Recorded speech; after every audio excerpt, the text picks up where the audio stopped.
Hey guys, and welcome back to the channel. Today, the 2025 Kia K5. Kia has just released the updated K5 for the Korean market. Front and rears are restyled along with a new interior featuring a rotary shifter and a fully digital gauge cluster. So for 2025, the K5 gets a mid-cycle facelift. Updated front end, including a new headlight design which incorporate daytime running lights along with a very interesting and good-looking zigzag design. A new bumper along with larger fake air vents.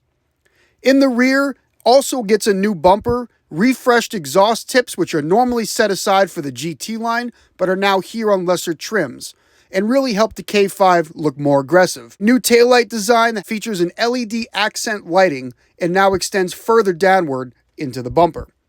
Some of the photos that we have appear to have a blackout package for such things as the badging and removing of the silver trim.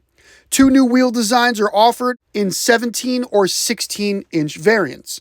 On the inside is where the K5 gets the most updates. The dashboard has been updated and now includes a fully digital gauge cluster screen along with a much larger touchscreen nicely integrated into a single panel across the dash. New touch controls for the climate and navigation, along with a new rotary shift knob on the center console that helps free up space, along with a fingerprint scanner for individual custom driver settings. Other changes include a new heads-up display, additional sound deadening materials, and greater support for over-the-air updates. We're not expecting any major mechanical changes. A turbo 1.6-liter four-cylinder as the base engine, available in front or all-wheel drive. And the more powerful 2.5-liter turbo, which is good for 291 horsepower, should remain, along with the 2-liter hybrid model. As soon as more info is available on the K5 coming to the US, I will be sure to let you know. Pricing, availability, and EPA numbers should be available in the upcoming months. As for now, the new Kia K5 looks very good and the interior is much improved. My overall take is I personally love that Kia and parent company Hyundai are not giving up on sedans.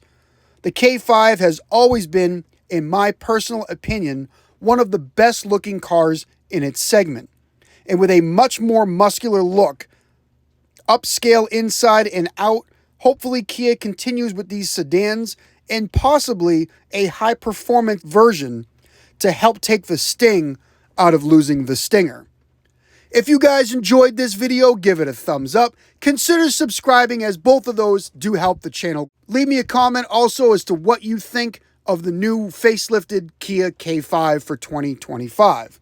As always, thanks for watching, and I will talk to you next time.